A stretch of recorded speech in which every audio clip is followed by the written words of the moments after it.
tuned in to KCAA, the station that leaves no listener behind. Are you ready for a new experience? To see life from another point of view? New hope, new expression, new joy. This is your radio hour. Welcome to Viewpoint with Father John.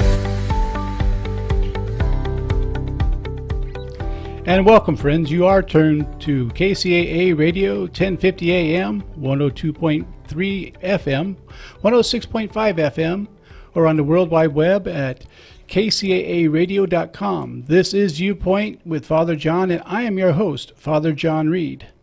By the way, you can also follow us on Facebook at Viewpoint with Father John, or go to our website at viewpointfatherjohn.com, all one word. And if you want to help support this program, press the support button, and you can be part of the people who keep this show on the air. All of God's children are endowed with extraordinary purpose and ability. I am on a quest to help as many as possible in fully realizing their divinely inspired potential, disposing of false narrative, and embracing genuineness inspires clarity of purpose. My role is to help overcome self-imposed limitations in realizing one's spiritual potential. And tonight's program is sponsored in part by St. Teresa Open Catholic Seminary, progressive, independent, truly Catholic education for ordained ministry and lay leadership. For more information, please call 800-790-9739. Again, that's 1-800-790-9739. And again, this is listener support in addition to St. Teresa, so help us stay on the air. Now, if you want to talk to me in the third segment, you can call into the program at area code 909-792-5222. Again, that's 909-792-KCAA. And during the second part of the program, we're going to have a really incredible guest, Dr. Carol Bliss, and I'm really excited to interview her tonight. I think you will find it really interesting and really valuable to hear what she has to say. She's overcome much through the power of love and spirituality, and I'll let her tell you more about it. Her books are really worth reading, and one of her books, Love Heals, is a book I'm reading right now I absolutely love, and next week her co-author, Martha Bass, will be on our program as well. Tonight I want to start out with a story from a book that I wrote, Close Your Eyes So You Can See Me. And yes, those of you who just asked where can you get that, it is on Amazon.com or BarnesandNoble.com. But tonight we're talking about overcoming things and letting go of limitations. And so there's a story that I share in my book, and it goes like this. I am reminded of an Eastern story of the egg of the golden eagle, which was found by a farmer. Apparently, the mother eagle fell upon misfortune and was unable to return to the nest to care for the egg. So the farmer took the egg into the hen house and placed it under a chicken in the hopes that the egg would eventually hatch. After a few weeks of the hen sitting on the egg, it did indeed hatch along with the eggs of the other chicks. Even though the eagle looked different, the hen raised the eagle as one of her own. So the eagle learned to scratch at the ground for food and never learned to fly. For the mother, being a chicken, was not a bird of flight. One day, while the eagle was in the farmyard scratching for food with his adopted brothers and sisters, a great golden eagle flew over the farm. With amazement, he watched as the eagle gracefully stretched out its wings, and glided with the wind. With great reverence and awe, he asked, "What kind of bird is that?" The chickens around him said, "That is an eagle, and he belongs to the sky. We are chickens, and we belong to the ground, for we have not been given the gift of flight." And so the little golden eagle went back to scratching the ground for food like the other chicks did. For while in his soul he was an eagle, in his mind he was just a farmyard chicken. And I finished the little story with one more paragraph where I say, don't accept another's limitations as your own. Let your heart take flight. Let your soul move you to new heights, or are you just another farmyard chicken? And so let's talk a little bit about what keeps us from really stretching out our wings and going to new heights. One of the things my brother did, my oldest brother Bob, who I'm very proud of, we came from very modest means, and that's really putting it lightly. We came from a really bad background. And my brother accomplished many things, and one of his great accomplishments was a place up in San Jose called Rancho Laguna Sega, which was a social model recovery program for people trying to get off of alcohol and other drugs. And this, we called it the $3 million drunk tank at the time. And after he completed this project and it was up and running, people were saying, asking him, how did you do this? Nobody could do this. And he said something, and he meant it with all sincerity. He says, I didn't know it was impossible to do. So that's how he accomplished the impossible, was he really didn't know he couldn't do that. Richard Bach in his book Illusion says, argue for your limitations, and sure enough, they're yours. And so as we grow spiritually, we have to be willing to work outside the box, to accept that we can go beyond what we think our limitations are. You've heard me say this before, and of course I write it in my book quite a bit, that we have 3 acronyms for fear. False evidence appearing real, forget everything and run, face everything and recover. And when we face everything and recover, the sky's our limit. And we find out that we're more than a barnyard chicken. Now, there's nothing wrong with barnyard chickens. Don't get me wrong with that. But there is something wrong with being a barnyard chicken if in your soul you're a golden eagle. So don't accept the limitations just because people said you shouldn't be able to do that. And I'll give you another example in just a second.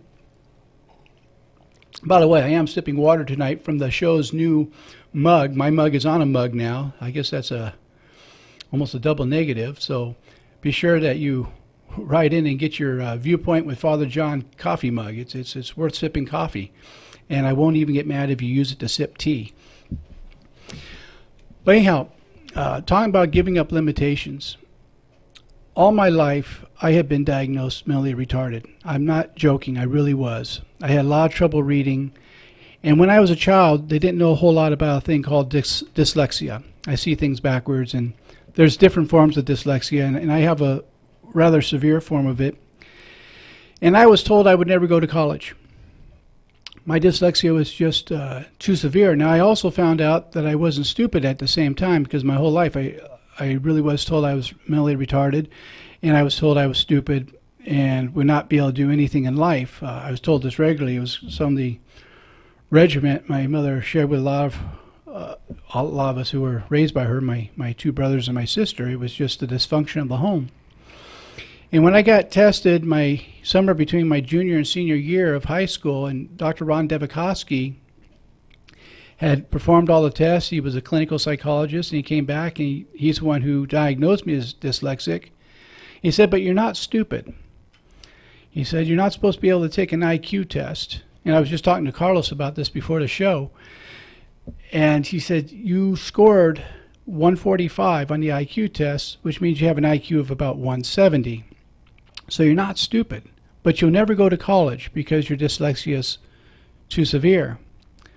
Well, I made the mistake of sharing that with the person who was my spiritual director at the time, and he threw the baloney flag. I'm going to clean it up from when I was 14 or 16 when he told me this, almost 17. And he said, you can do anything you want if you're willing to pay the price. He said, you can quit tomorrow, but you go today. And I graduated high school. I applied for a ministerial school for seminary, and I was accepted, to all of our surprise. Well, brothers and sisters, today I have a PhD. Had I accepted the limitations that were put before me, I would not be sitting here on this radio program with you. I would not have the degrees I have. I would not get to serve in the priesthood. So the point of that is, Well, I was being told one thing. The truth was something else. And I'm not the only one that's been there for. And whatever limitations have been placed on you, you can choose not to accept those limitations. The sky's the limit. Now I understand some of us have different physical disabilities. I understand. I have arthritis in almost every joint, and I have fibromyalgia. So I understand these things. But what goes on in the soul, in the heart, in the mind, that's limitless. And if you suit up and show up, bring the body and the mind will follow. It's amazing. We can't think ourselves into good living. We live ourselves into good thinking. And when we do this, life becomes very exciting. Very exciting. You wouldn't believe how I felt when I had a book come out that was published. Holy cow, that was beyond anything I was supposed to do. And I remember I had a friend who read the book, a dear friend, so he can get away with saying a lot of things. And he says, more importantly than it being a good book, which he says, I think it is. I think it's a very good book. He said, you spelled everything correctly. And then I reminded him I had a very good editor. So you don't have to do these things on your own. You can get help. You can have somebody help edit the stuff. But don't accept limitations that people put on you. Having said that, let me tie that into Jesus a little bit. Because a prophet is never appreciated in his own town or honored in his own town. Now here we have Jesus. And he's out, as we say in my generation, bebopping around. And he's doing miracles everywhere, but he goes to his hometown. And he can't do much there. Because the people are saying, hey, isn't this the carpenter's kid? Where did he get all this extra knowledge from? And the reason he couldn't do a whole lot of miracles there was people wouldn't accept it from him. They just said, this can't be. So he healed a few people. But then he said that a prophet is honored everywhere but his own town. And this is the Son of God we're talking about. So he had to also get out of his comfort zone so that he could be a greater expression of God's love. So if that works for Jesus, that is a pretty good indication. Excuse me, I just rendered a new set of lips and they're giving me trouble. That's an indication that you can go further too. I think that's one of the reasons it was kept in the gospel, to let us know that we all get challenges. And that if we are willing to go further than that and trust that whatever it is that is running this universe is personally interested in us too and has great plans for us, we can do great things. And Jesus even said, these things I have done, you shall do, and far greater things shall you do. And part of the discipleship with Jesus was he was taking people beyond what they thought they could do. Just real quickly, before I know I got a few minutes before a break. That's good. And Carlos says, you're not a union worker, you're not getting a break. He says, when you wanted to be a disciple of a rabbi, and we've talked about this before, that, during the first years of your development to your 12 years of age, you memorize. You don't just study, you memorize the first 5 books of the Bible, the Torah, the 5 books of the law. And after that, if you do really good, then you go to the next part of learning the rest of the books of the what we call the Old Testament, the Pentateuch and such. And if you're the best of the best of the best, you go to the rabbi and you say you want to take on his yoke, which means you want to do what he's doing. And the rabbi, he will interview you and examine you, and one of two things will happen. He may say, yes, I think you can do what I can do. Take on my yoke. Be my disciple. And you would do everything he did. You go with the other disciples, and you even followed him into the restroom. You want to do everything like he did. I'm not exaggerating. You really did. Or he would say to you, I could see you love God, and you know Torah, but I don't think you can do what I can do, and so apply your family trade. Go, and maybe your children will be rabbis, but you won't be. Maybe your sons will, but you won't be. So here's Jesus, the rabbi, going down the beach, and he sees James and John, the sons of Zebedee, And he says, come follow me. People wonder, why did they just let go of everything and follow him? Well, the reason for that is that this is the rabbi telling them, you're good enough. He says, follow me. Now, mind you, these were not people who are the best of the best. This is the people applying to family trade. But Jesus saw something in them. And he did something that didn't happen. They didn't choose the rabbi. The rabbi chose them.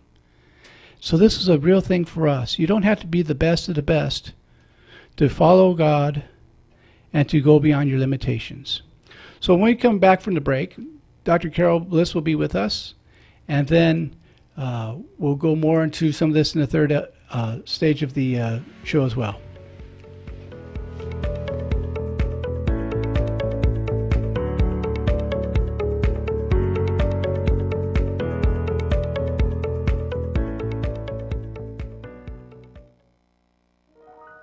The loss of a loved one is one of the most challenging experiences in a person's life.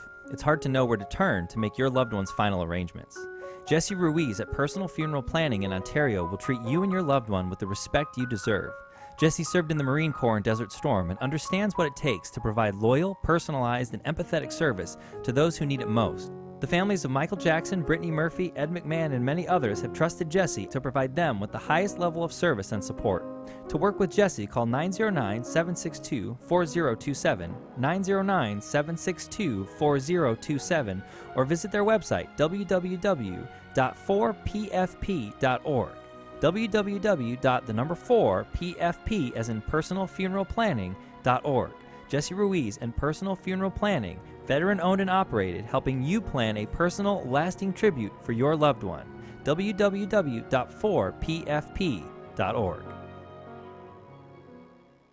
This segment of programming sponsored by Cybertime Network Communications. How's your internet? Slower than what you were paying for? Feeling boxed in with the high cost of the internet? It can be frustrating and expensive, and with net neutrality coming, it's not getting any easier. Ready for a better high-speed internet service? Then you're ready for Cybertime. And they're local and right in your own backyard. Cybertime provides connectivity for all our transmissions you're listening to at KCAA. Cybertime is locally owned and will respond to your needs with the best service. It's crisp, cool, fast, and sleek. Cybertime uses the latest, leading-edge microwave technology to be able to offer clients a safe, reliable, public or private network that fits almost any budget size. Numerous local city agencies rely on Cybertime's microwave private network for their most critical mission applications. You should too. Get connected, stay connected, get smart, get Cybertime. You can Google, text, or call Cybertime Network Communications at 909-795-9559. Cybertime Network Communications in Calamasa.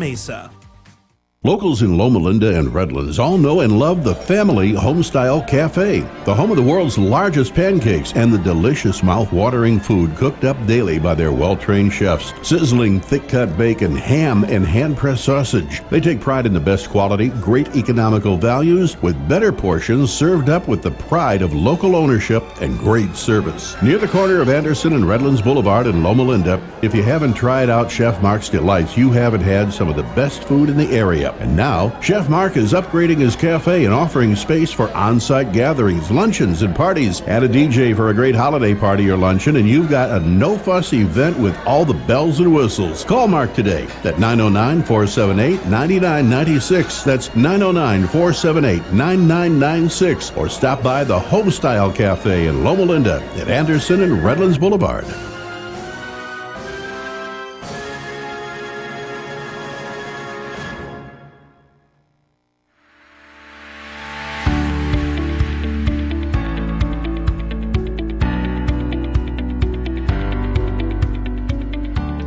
And welcome back. You are tuned to KCAA Radio, 1050 AM, 102.3 FM, 106.5 FM, or on the World Wide Web at kcaaradio.com. You can also follow me at Viewpoint with FatherJohn.com, all one word. Boy, I just can't get these lips to work tonight. Probably because I'm so excited that I have a wonderful guest tonight, Reverend Dr. Carol Bliss. Dr. Bliss is a speaker, author, and workshop presenter. She has taught at universities and spiritual centers all over the world, including Thailand, China, and California. She serves at the Sanctuary for Spiritual Living in Covina, California. Reverend Dr. Bliss is an emeritus professor of communications at California Poly University, and formerly taught creative learning environments at Claremont Graduate School. I wish he would teach reading while I'm reading her bio right now. Sorry about that, Dr. Carol. Carol's creative style and passion for positive, meaningful living has helped transform the lives of college students, inmates, and individuals who seek relevant spirituality in this often chaotic world. She deeply believes in the healing principles of the mind, body, and spirit. She continues to practice these principles daily as a result of healing from a massive stroke and a brain injury in 2016. Reverend Dr. Bliss is a compelling speaker, known for her wit, humor, and intense love of learning. She is a passionate lover of international travel who likes nothing more than to get on a plane and experience a widely different culture. She is the author of 5 published books and lives in Naples, California. Dr. Carol, it's so nice to have you with us. Thank you, John, for your beautiful introduction of me. In between my stuttering, my dyslexia keeps kicking in, and I didn't know if I was coming or going. Sometimes I do that too. Thank you for being with us. And by the way, I'm going to have your niece here next week. I don't know if you heard. I'm going to have Martha here. Yes, I have heard that. And I've been reading the book you two co-authored, Love Heals, and what a powerful book. Thank you, John. And I know that you have really gone through some real challenges in life, particularly from the stroke and the brain injury. And so the spiritual principles you talk about are not just a theory. You've had to put these into practice. And tell us a little bit about your journey. Well, I really have had to put them into practice daily because I could not inspire myself without thinking of the unseen power of God. I learned from an early age that God is love. Yes. That there is an energy force that is so strong and so powerful, and it is love. And it heals every time. So I believed in that all my life. And I theoretically believed in it all my life. And then when I had the massive stroke, I really had to practice seeing the invisible power all around me. Yes. Well, I've been to a few of your healing services. Now, are you still doing that on Wednesday nights?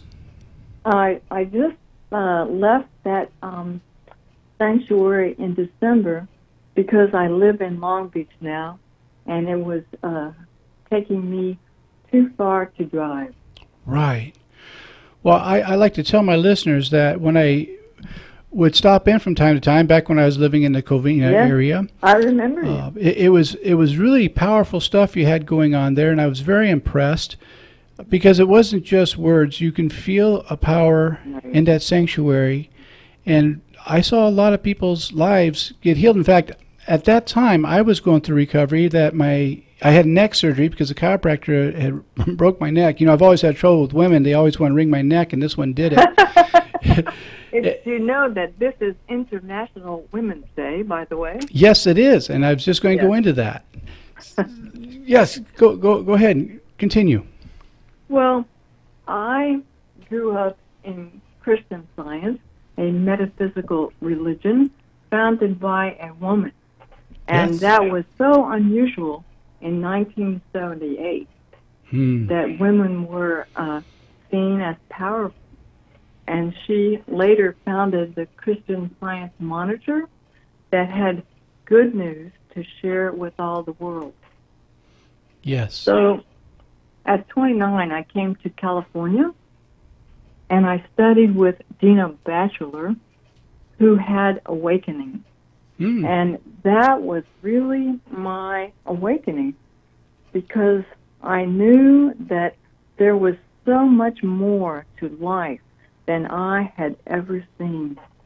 And when I was 36, I went into entertainment, and then I went into a religious science church for the first time. It was like stepping into a warm bath.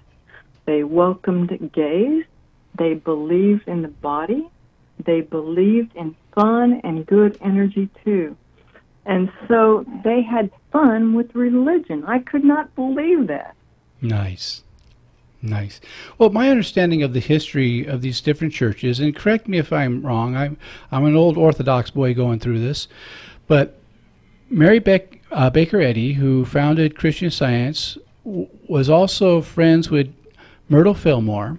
Right. And they both had physical ailments and went to hear P.B. Quimby speak. Yes. And as a result of his teachings, both received miraculous healings in their bodies, and that inspired both of them, one to found Unity, which was Myrtle and her husband Charles Fillmore. Yes. And then Mary Baker Eddy wrote Health and Science. And then there's one Health with Key to the Scriptures. Right, and then there's one other person, Emma Curtis Hopkins, and that's where Ernest Holmes received his teachings, if I am correct. Now, am I right in my analysis? You are absolutely right on every count. Well, I'm glad my history classes went well. In history. I mean, it was so full of deep spiritual thinkers, and they always were thinking about the invisible powers that operate on our lives. Yes. Yes.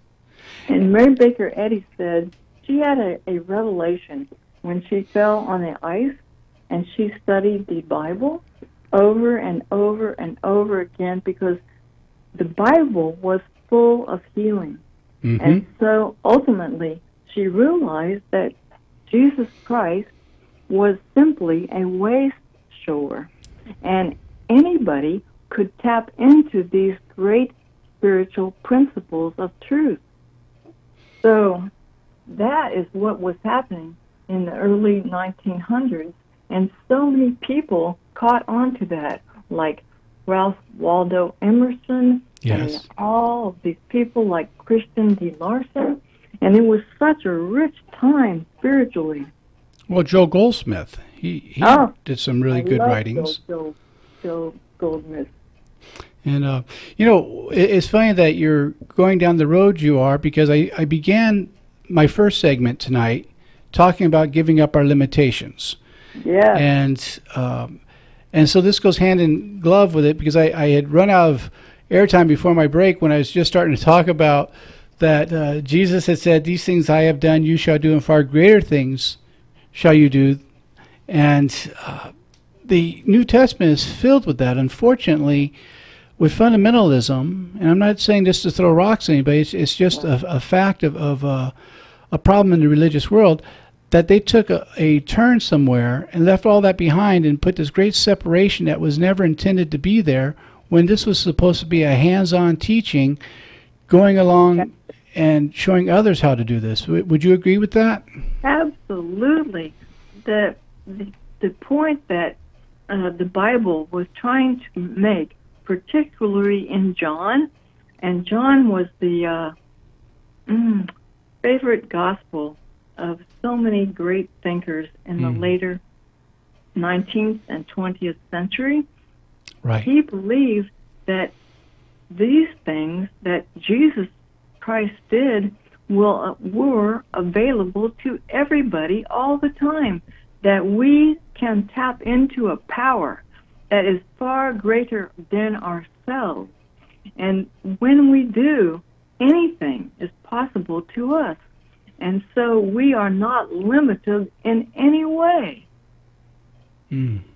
Except for the limitations we place on ourselves. Exactly. I used a quote from Richard Bach from his book Illusions, where it says, "Argue for your limitations, and sure enough, they're yours." Yes, absolutely. I love that book. It was so seminal in my thinking. I read that book when my freshman year of high school. And it was a book that had great meaning, because I'd already read Jonathan Livingston Segal. Now, this was before I was diagnosed with my dyslexia, so I really struggled through them, but there was something magical about that book. I found it so compelling I couldn't put it down despite my dyslexia. And so, yeah, I know what you mean. That book was filled with magic somehow. And I always thought about Jonathan Livingston Seagull and the Little Prince, too. yes. Well, one of my favorite stories about Richard Bach and Jonathan Livingston Seagull, and you talk about not accepting other people's limitations. You know that book was rejected 13 times before it was published. And he finally threw the manuscript away, and his wife at the time, he's had a few of them, his wife at the time went out to the trash can, took the manuscript out, and sent it to one more publisher who was the one who published it, and it wound up being a bestseller. Yes, I remember it so well. It influenced so many people. Yes. Yes. And that cover was so evocative. Do you remember that? Oh, absolutely. Tell my listeners a little bit about the books that you've written. Now, you have 5 of them that have been published. Yes. And I'm reading the one, Love Heals, which is absolutely fabulous. And readers, I really recommend that book. I'm just devouring it, and it's delightful and well written from the heart. I'm sorry. Go ahead, Doctor. Yes. I wrote Love Heals to inspire myself because I was recovering from a brain injury caused by a stroke. Yes. And so I knew that I needed inspiration, and I co-wrote with my spiritual partner, and it is available through DeForce and Amazon, and you can see the growth of my brain all the way through. It was a book that I had to write because I knew that I needed inspiration. Yes, and for my listeners who are watching this on YouTube and on Ustream, I'm holding the book up now so you can see what the cover looks like. Thank you. Thank you very much. And tell us about the other 4 books. Okay.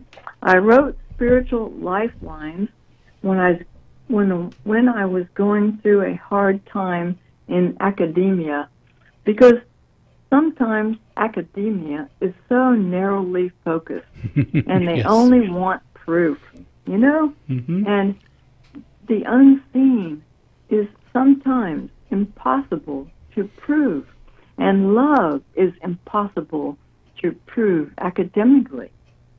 So I really wrote that to inspire college students and everyone else going through academia. And I think it helped them. Outstanding. And then I wrote Naturally Fit about our beautiful bodies. And my premise there was that our bodies are a great gift, and we don't really need to lose them as we age. We can think of them as gifts from God and keep them strong all the time, and know that our physical bodies do not decay. Mm. So I wrote The Irresistible Allure of Juicy Red Apples as a children's book, and it is an interpretation of the book of Genesis about Adam and Eve, empowering women as the hero. Wow. Yeah, so I flipped that book around to not think of Eve as tempting Adam, but Eve as empowering Adam to go out into the world and see what he could do on his own. Very good. Well, we're just coming down to our last few seconds. I don't know if you heard of the last scholarly work on the book of Genesis. I don't know if this came out of Fuller Seminary or Berkeley, but I understand that they no longer believe that the problem was the apple in the tree, but it was the pear on the ground. I'm kidding. I'm sorry. It's a bad joke. Yes, I heard that. Yeah.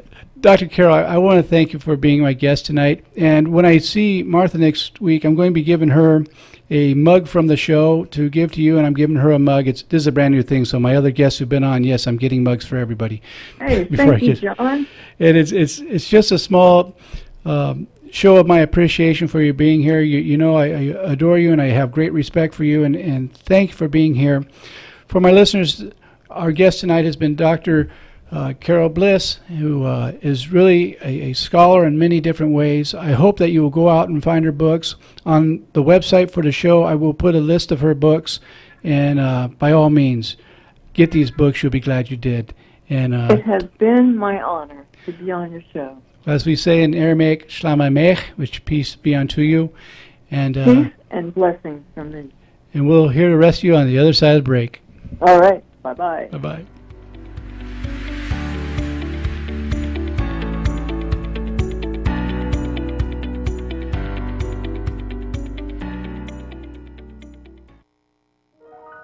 The loss of a loved one is one of the most challenging experiences in a person's life.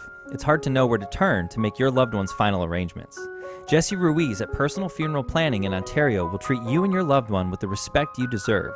Jesse served in the Marine Corps in Desert Storm and understands what it takes to provide loyal, personalized, and empathetic service to those who need it most. The families of Michael Jackson, Brittany Murphy, Ed McMahon, and many others have trusted Jesse to provide them with the highest level of service and support. To work with Jesse, call 909-762-4027, 909-762-4027, or visit their website, www.4pfp.org. www.4pfp as in personalfuneralplanning.org. Jesse Ruiz and Personal Funeral Planning, veteran-owned and operated, helping you plan a personal, lasting tribute for your loved one. www.4pfp.org. Want it easy? To listen to KCAA on your smartphone, that is, listen to your favorite programs easily. No more buffering, waiting, frustration, or downloading a special app. KCAA 1050 AM, 106.5 FM, and 102.3 FM have made it as easy as dialing the phone. Call our special dial-up phone number and listen until your heart's content. Listen in your Snuggie. Or whatever. Just listen, or even on the road. Call 1-701-801-4444. That's 1-701-801-4444, and get ready to have your mind expanded on the station that leaves no listener behind. KCAA 1050 AM, 106.5 FM, and now 102.3 FM. You can also listen at kcaaradio.com. Mark Christopher Auto Center says that you can keep your tax return. You've earned it. During the no-brainer sales event, Zero Down can deliver your new car. You can choose from over 1,400 vehicles with prices so low, it's a no-brainer. For example, you can save over $7,500 on a new Chevy Cruze LS Automatic and pick your own color. Or save over $9,000 on a new Chevy Malibu LS. Again, you pick your color. Save on Buicks and GMCs as well. In fact, you could save over $15,000 during the no-brainer sales event. You'll find Mark Christopher Auto Center right on the 10 freeway in Ontario, or you can go online to markchristopher.com. Mark Christopher says thank you for making them California's #1 volume GM dealer, family-owned and doing things right since 1975. Remember, you can keep your tax return during the no-brainer sales event at Mark Christopher Auto Center, Vineyard exit of Interstate 10 in Ontario.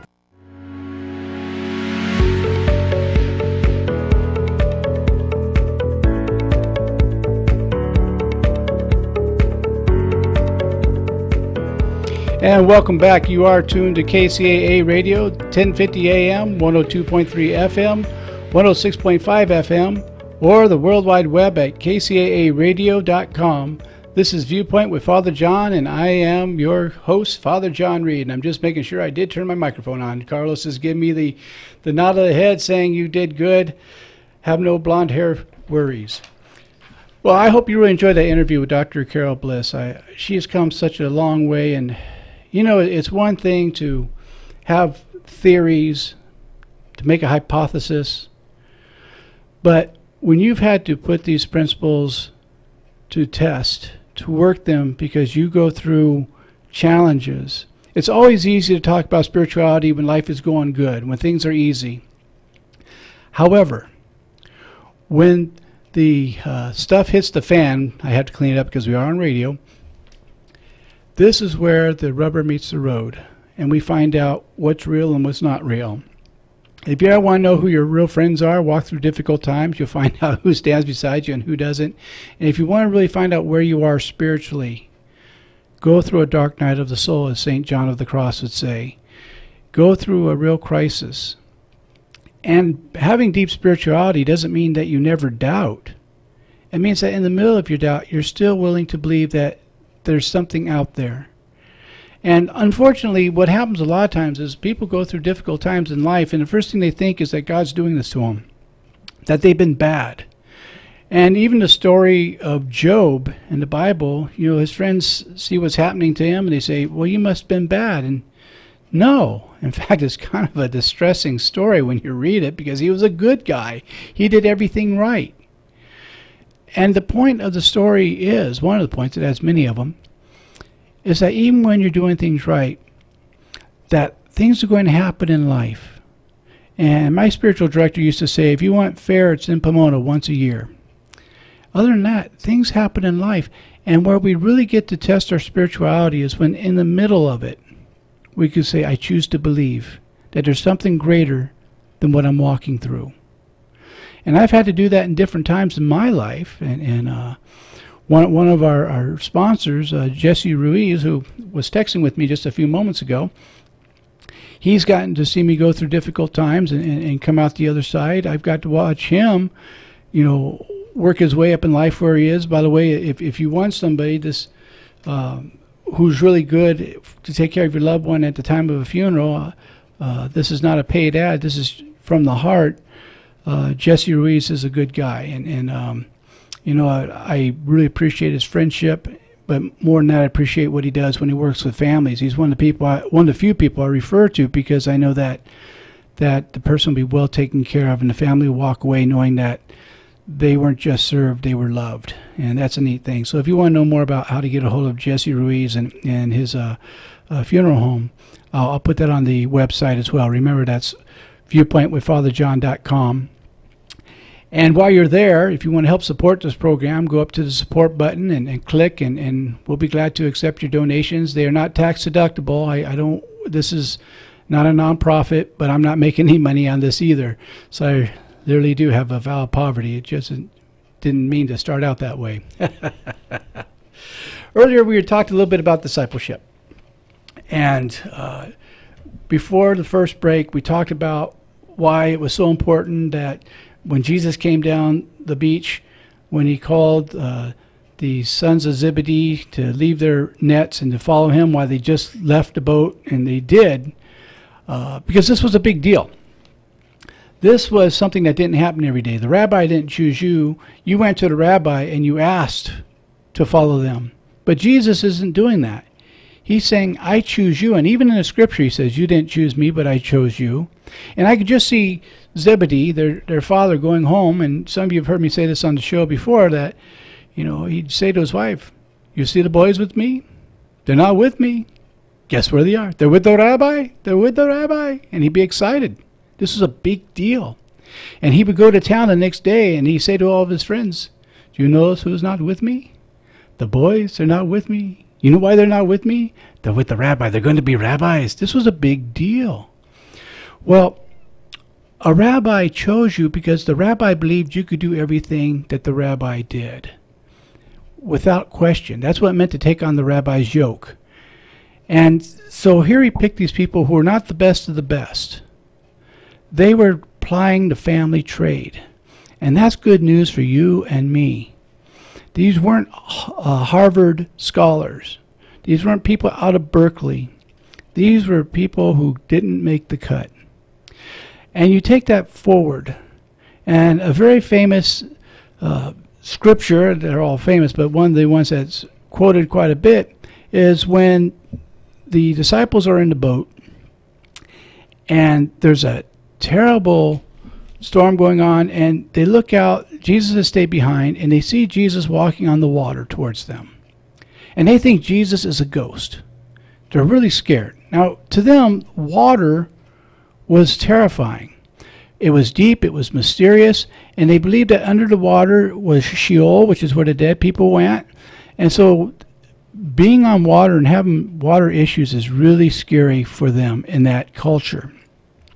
So here comes Jesus walking on the water, and he's telling them, don't be afraid, it is me, it is I, if you want proper grammar. And Peter says, if it is you, command me to come to you. And so he says, Peter, come to me. And so Peter steps out of the boat, and he starts walking on the water towards Jesus, and suddenly he realizes what he's doing, and he's terrified, and he starts to sink. And he says one of the short lines of the Bible, help me. And Jesus reaches out, takes his hand, pulls him up, and says, oh, you have little faith, why did you doubt? Now here's something that's often misunderstood in that particular scripture. He wasn't talking about why did Peter lose faith in Jesus. He meant, why did you lose faith in yourself? You see, the reason why Peter said, if you are Jesus, command me to come to you, he knew Jesus would not ask him to do something that Jesus didn't think he could do, that Jesus didn't know he could do. So when Jesus called him, Jesus knew that Peter would be able to walk on the water. No question about it. And so he's asking Peter, Jesus is asking Peter, why did you doubt yourself? And so Jesus is saying to all of us today, ye have little faith, why do you doubt? You can do these things. I'm here to help you along the way. I'm not going to call you to do something that the power is not within you to do. And so he's rewriting the story of Peter.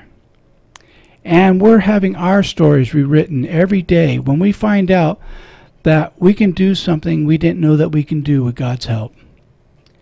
And so I implore you to go for these greater goals, something that's bigger than yourself. You know, there's a lot going on in our world right now, and we talk a lot about this on this show, where we need some heroes. Well, you're being called to be these heroes, but it's like calling Peter out onto the water. Why do you doubt? Don't doubt. God can work through you. God is willing to work through you. God wants to work through you to do great things. And you don't have to be a priest for that to happen. You don't have to be ordained clergy for that to happen, or a nun, or someone who is a millionaire. You can do the smallest of things in your own circle and make a difference in someone's life. You know, there's that old story about the little girl who's walking along the beach, and she's picking up starfish that have come up, little sand dollars and starfish that have washed the shore, and she's throwing them back into the ocean. And this old man's watching her and says, you certainly can't get these millions of starfish back into the water, so why are you wasting your time? It doesn't matter. And she picked up a starfish and she threw it into the water, and she said, it mattered to that one. And so it doesn't matter if you can't save all of Ontario or all of Chino or all of San Bernardino.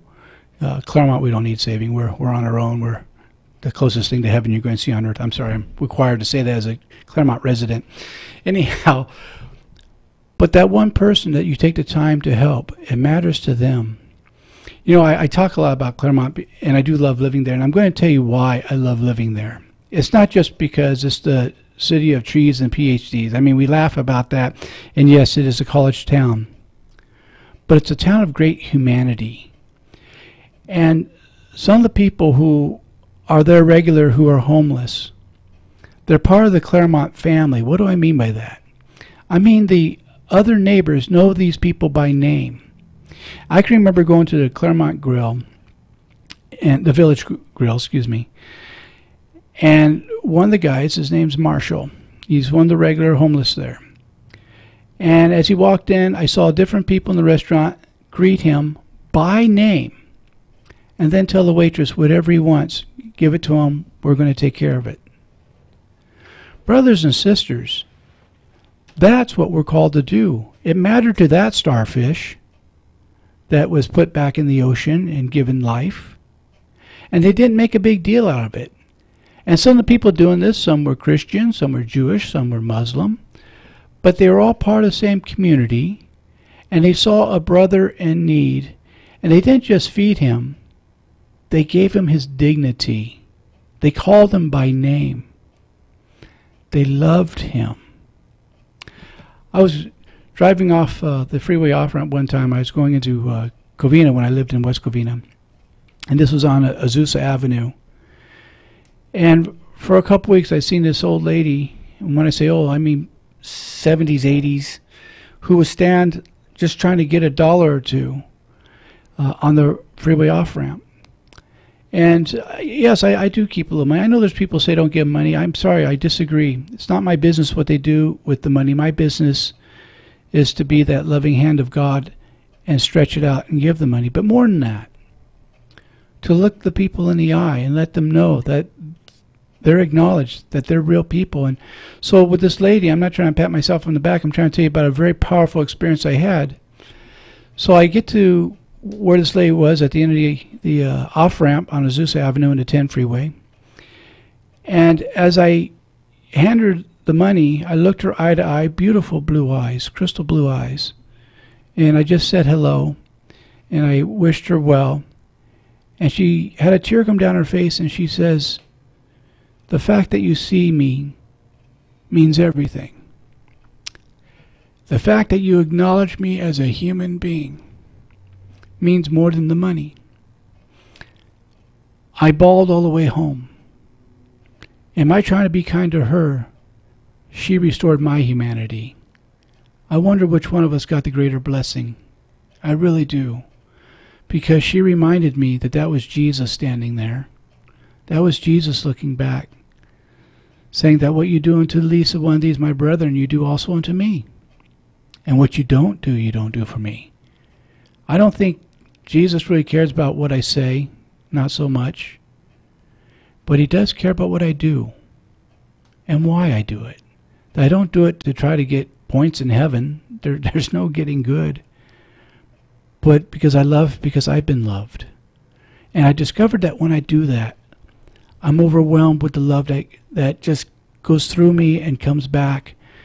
And so, as we talk tonight about letting go of our limitations, let go of the limitation of being willing to help other people, of being willing to stand up and be counted and let other people know that you see them, that you recognize them. In the East, they use a term called namaste. And namaste means I recognize and salute the Spirit in you, the God in you. Well, tonight as we go from here, I say to you namaste. I say I see and recognize the God in you, and I salute that God. And I want us to go out there together and share with me your experiences. Go on to our Facebook and share with me your experiences doing this. Go to the website, share it there. But most importantly, share it with those who are in need of just a little bit of kindness. Now, as we are getting close to the end of the show, I want to again thank one of our sponsors of this segment, which is Open Catholic Seminary. If I can find my notes there, holy goodness. And I have every note but the one I need. There we go. It says read this, so I'm going to read this. The portion of this segment was brought to you, is sponsored by St. Teresa Open Catholic Seminary, progressive, independent, truly Catholic education for ordained ministry and lay leadership. For more information, call 800-790-9739. Again, that's 1-800-790-9739. They're probably going to ask for a refund after how badly I botched that. But you know what? This is real blonde hair, kids. I don't dye my hair. So, and again, I want to thank that Dr. Carol Bliss for being here.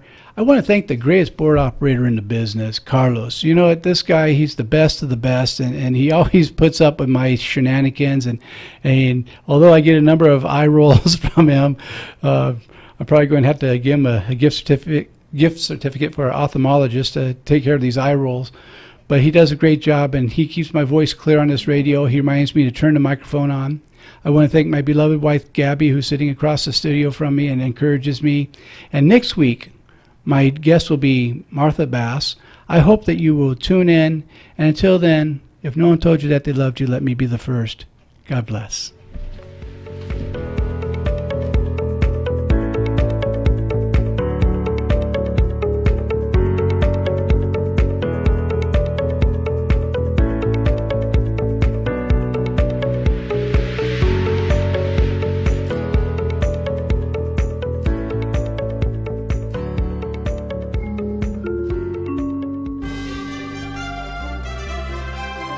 KCAA Loma Linda. Listen on 1050 AM, 102.3 FM, and 106.5 FM.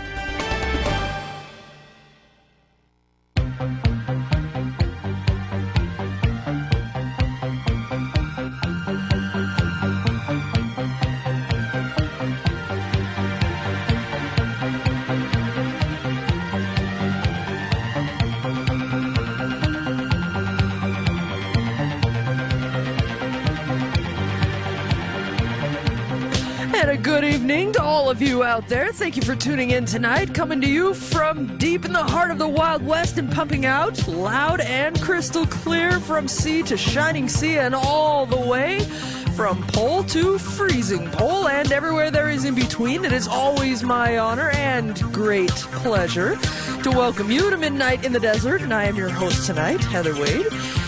And so we got a little bit of a different